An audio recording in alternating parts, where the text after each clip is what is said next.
How do you ensure, Mr. President, that these tariffs don't drive U.S. trading partners into the hands of the Chinese? I'm not worried about it. I'm not worried about it. If they want to be in the hands of the U.S., they don't want to be in the hands of the Chinese. And the Chinese have turned out to be really not very good at that. People that are with us, they're with us. But we cannot be taken advantage of any longer. I used to watch these deals for years. I've been talking about it for years. You know, I've been talking about it for 35 years, how our country is being ripped off. I mean, 30 years ago it was Japan, then it was something else, then it was another group, then it was China. China's doing the best job of it, frankly. And it's just not going to happen, not going to happen. The EU has said that they have offered 0 for 0 tariffs on cars and industrial goods. Is that not enough? Well, the EU, no, it's not. The EU has been very tough over the years. I always say it was formed to really do damage to the United States in trade. That's the reason it was formed. It was formed with all of the countries from Europe, I guess most of them, not all of them, but most of them. And they formed together to create a little bit of a monopoly situation, to create a unified force against the United States for trade. So they have NATO, which is largely the same countries, and they took advantage of us dollar-wise and militarily until I got there. You know, I was able to get $600 billion from NATO, where they paid NATO because most of these nations weren't even paying. We were paying for NATO, so we're paying them to guard them militarily, and they're screwing us on trade. So that's not a good combination. So now it's really turned around. It's the opposite, and the European Union's been very bad to us. They don't take our cars, like Japan in that sense. They don't take our agricultural product. They don't take anything practically. And yet they send millions of cars in a year, Mercedes-Benz, Volkswagen, BMWs. They're sending millions and millions of cars into the U.S., but we don't have a car that's been sold to the European Union or other places, but let's go for the European Union. And it's not going to be that way. It's got to be fair and reciprocal. It's got to be fair. It's not fair. We have a deficit with the European Union of $350 billion.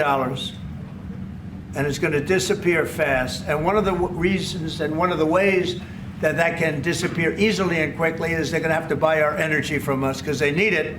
They're going to have to buy it from us. They can buy it. We can knock off $350 billion in 1 week.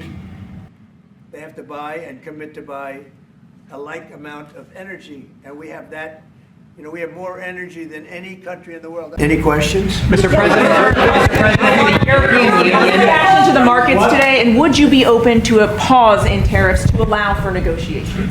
Well, we're not looking at that. We have many countries that are coming to negotiate deals with us, and they're going to be fair deals. And in certain cases, they're going to be paying substantial tariffs. There'll be fair deals. As you know, I spoke this morning with the Prime Minister of Japan, and we had a very good conversation. They're coming. And I said, one thing, you're going to have to open up your country because we sold no cars, like 0 cars in Japan, and they sold millions of cars into our country. They don't really take our agriculture, a little bit of it just to keep us slightly happy, but they don't take what they're supposed to be taking. So we have a great relationship with Japan. We're going to keep it that way, but they're coming in to meet, and other countries are coming in. With China, as you know, against my statement, they put a 34% tariff on above what their ridiculous tariffs were already.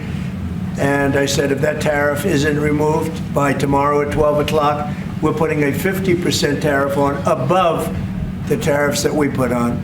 So they've gone for years. They've become a rich country because of people, again, that were in the White House that allowed this to happen. Hundreds of billions of dollars a year they'd make on us on trade, and it shouldn't be that way. And I have a great relationship with President Xi. I hope it's going to stay that way. I have great respect for China, but they can't do this with just, we're going to have one shot at this, and no other president's going to do this, what I'm doing. And I'll tell you what, it's an honor to do it because we have been just destroyed, what they've done to our system. You know, we have $36 trillion of debt for a reason. And the reason is that people allowed it to get that way. So we'll be talking to China. We'll be talking to a lot of different countries. And I think, you know, if we can make a really fair deal and a good deal for the United States, not a good deal for others. This is America first. It's now America first. And we didn't put America first. We put America last. The people that were in the Oval Office put America last, and we're not going to stand for it. Yeah. Mr. President, who's going to represent the U.S. in the talks with Iran? Two questions. Do you expect any of these deals to be made before April 9th? And secondly, there have been some mixed messages from your administration. You're talking about negotiations, and yet others in your administration are saying that these tariffs are actually permanent. What is the action? Well, it could be. They can both be true. There can be permanent tariffs, and there can also be negotiations, because there are things that we need beyond tariffs. We need open borders. You know, we almost had a deal with China where we're going to open up China. It was almost done. Some of you remember it during my first term, and it was very disappointing. We ended up making a great deal. $50 billion worth of product was sold. $50 billion. You'd like that in Israel. And I made that deal, but it wasn't the deal that I wanted. It was the deal that I wanted was that, plus they were going to open up China so that our companies could go into China and compete with other countries and China for the, you know, for a large number of people. And at the very end, that deal was terminated, and we went to a piece of the deal. And so there are a lot of things outside of tariffs, but tariffs are very important. But there are a lot of things like opening up countries that were totally closed. China is essentially a closed country.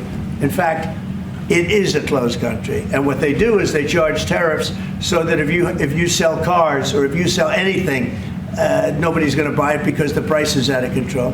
But that's true with a lot of other countries also. So we're going to get fair deals and good deals with every country. And if we don't, we're going to have nothing to do with them. They're not going to be allowed to participate in the United States. But I've had Israeli parents come up to me at events and say, my son is there